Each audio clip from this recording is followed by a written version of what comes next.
स्थान, मदिरा पान करने का स्थान, लंपटों का स्थान, जहाँ जीव हिंसा होता है वैसा स्थान कलयुग को राजा परीक्षित प्रदान करते हैं। अब पांचवा कैमरा वह मांगता है स्वर्ण को, सोना। सोना को भी राजा परीक्षित दे देते हैं।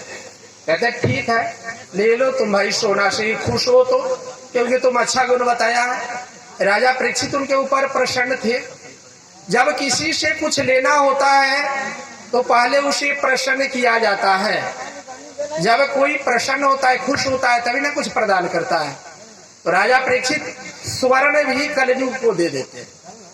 अब यहाँ एक शंका उत्पन्न हो जाता है कि प्रथम स्कंध में कहा जा रहा है कि राजा परीक्षित स्वर्ण कलयुग को दे देते हैं, और इसी श्रीमद् भागवत महापुराण के एकादश स्कंध में 11वें स्कंध में नारायण स्वयं अपने मुखों से बोलते हैं कि धातु नाम अस्मि कांचनम, धातु नाम अस्मि कांचनम। तो कांचन कहते हैं सोना को। ऐसे भी आप सामान्य रूप में जानते हैं कि कांचन पुरुष, पंडित जी लोग लिस्ट में लिख देते हैं कांचन पुरुष पूजन के लिए। तो भगवान कहते हैं कि स्वर्ण में मैं हूँ कांचन पुरुष, धातु नाम अस्मि, धातुओं में मैं हूँ। फिर यहाँ इसी श्रीमद् भागवत महापुराण के प्रथम स्कंद में लिखा जा रहा है कि राजा परीक्षित सोना तो कलयुग को दे देते। अब इन दोनों में तो एक विपरीतार्थक अर्थ बनता है, विलोम का उल्टा। जहाँ कलयुग होंगे वहाँ नारायण नहीं, नारायण होंगे वहाँ कलयुग नहीं। स्वर्ण एक ही, दोनों के हाथों में कैसे? तो स्वर्ण एक ही है, धातु एक है, पर कर्म दोनों का अलग अलग है। अर्थात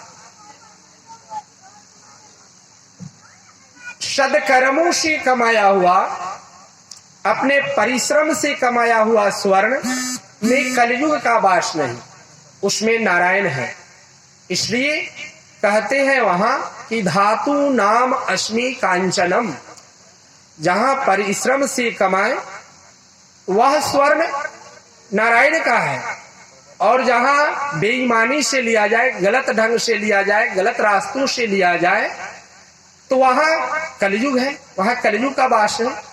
इसके लिए सामान्य तौर पर हम सभी जानते हैं कि सोना का मिलना अच्छा नहीं। किसी को सोना मिल जाए, कीमती धातु है, फिर भी वह कहता है कि अच्छा नहीं है। क्यों अच्छा नहीं है? यही कलयुग का वास है। और मिलना भी अच्छा नहीं और खो जाना भी अच्छा नहीं। अगर मेरा भी सोना भुला जाए तो भी अच्छा नहीं, उसमें भी कलयुग का दोष। और मिल जाए तो भी कलयुग का दोष। तो कलयुग का दोष हुआ तो अच्छा नहीं हुआ। नारायण परिश्रम से करके खरीद करके दुकान से लाए तो अच्छा हुआ। इस परिभाषा से हमारे गोस्वामी तुलसीदास जी को संतुष्टि नहीं हुई। हमारे गोस्वामी तुलसीदास रामचरितमानस में स्पष्ट करते हैं कि जड़ चेतन सबके स्वामी। इस कलयुग में जितने भी वस्तु हैं सभी में तो दोष ही है, सब में तो कलयुगों का प्रभाव है, कोई भी पवित्र नहीं। जितने भी वस्तुएं हैं, स्वर्ण चांदी सोने अन्न जल फल फूल, वे सभी तो दोषी हैं, कलयुग से प्रभावित हैं। कैसे? क्योंकि 4 कमरा और 5वां स्वर्ण की कमरा राजा परीक्षित ने देकर के कलयुग को प्रसन्न कर दिया। गौ माता की वहां रक्षा कर दिया। गाय माता है, गायों को पालने के लिए हमारे कन्हैया गोपाल बन गए थे, जो पूरे ब्रह्मांड को चलाने वाले हैं, अखिल ब्रह्मांड नायक हैं। वे आकर के गायों को चराते थे, गायों को पालते थे।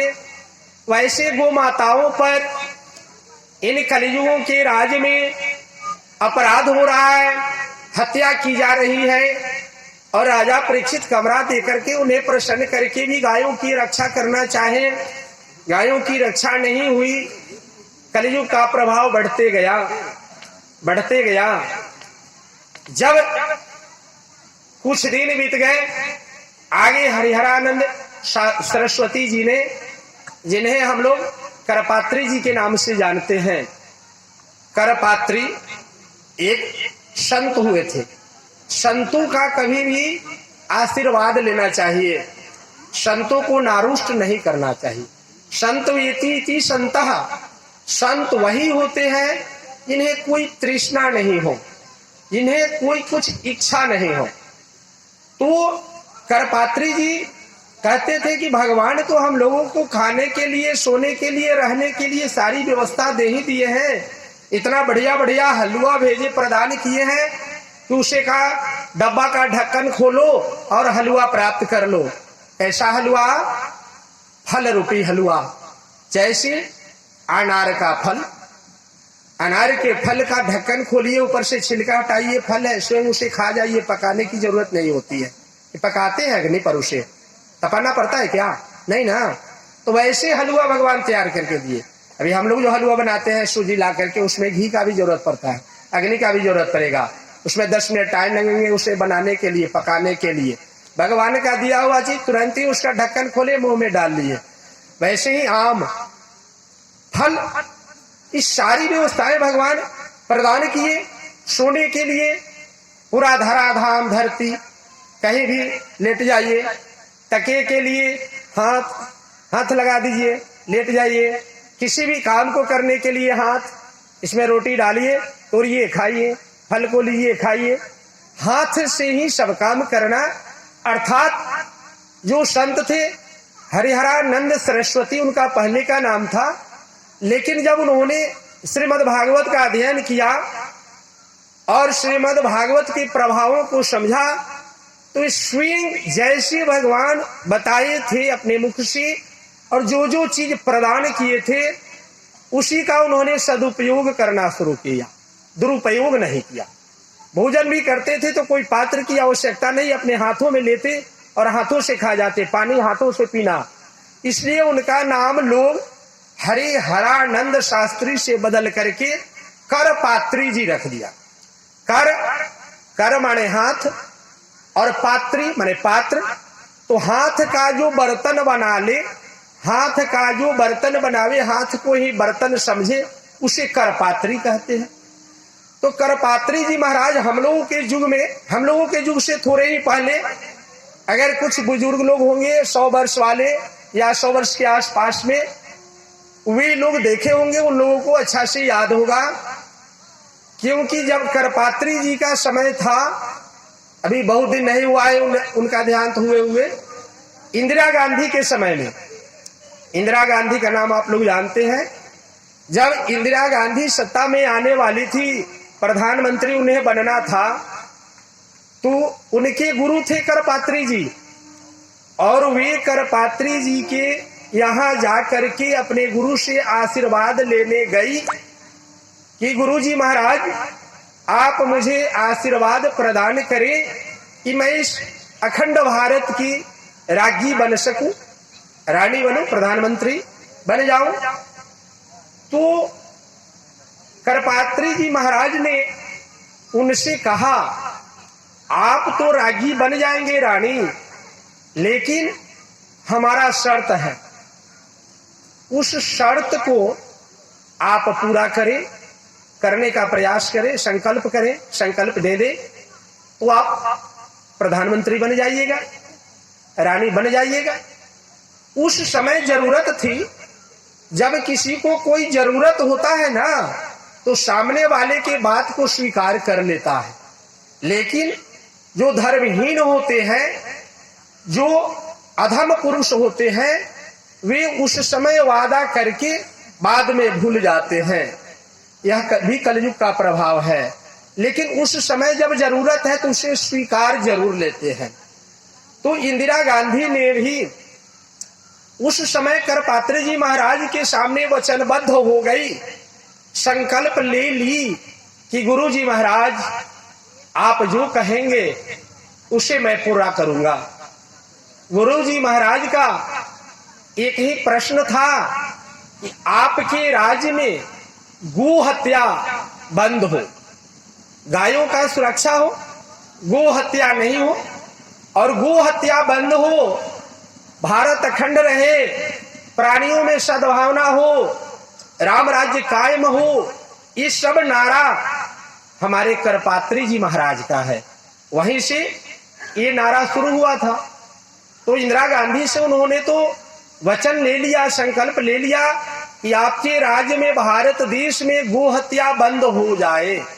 सबसे पहला काम आपका राजगद्दी पर बैठने के बाद यही रहेगा। उस समय इंदिरा गांधी ने भी संकल्प ले ली। संकल्प लेने के बाद गुरुजी महाराज ने भी आशीर्वाद दे दिए। संतों की वाणी कभी झूठी नहीं होती है, संतों की वाणी कभी झूठी नहीं होती है। संत हृदय से आशीर्वाद दे दिए, वह 100% पूर्ण होता है।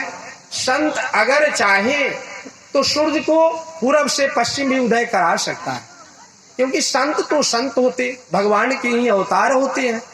वो उसमें भी करपात्री जी जैसे संत, तो करपात्री जी का आशीर्वाद श्रीमती इंदिरा गांधी जी को लगा, और उस समय वे वोट में जीत गए और वे प्रधानमंत्री बन गए।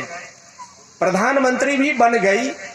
हमारे गुरुजी महाराज इधर इंतजार करते रहे, चलिए अब मेरी मनसा पूर्ण हो जाएगी, मेरा मनोकामना पूर्ण होगा, मेरे शिष्या राजगद्दी पर बैठी है, और हम लोगों का, संतों का यह बहुत बड़ा सपना था। जैसे आज 500 वर्षों से, 1000 वर्षों से हम लोगों का सपना था अयोध्या जी में राम मंदिर बनना, रामलला का मंदिर। अभी हमारे मोदी जी आए, कितना हम सभी भारतवासी प्रसन्न हुए, कितने हर्षित होकर के नाच गा रहे हैं कि राम मंदिर बन रहा है। उस समय भी हमारे करपात्री जी महाराज और संत समुदाय बहुत प्रसन्न हुआ, और वे अगर अपने वचन को पूर्ण करती श्रीमती इंदिरा गांधी जी, तो आज बीजेपी को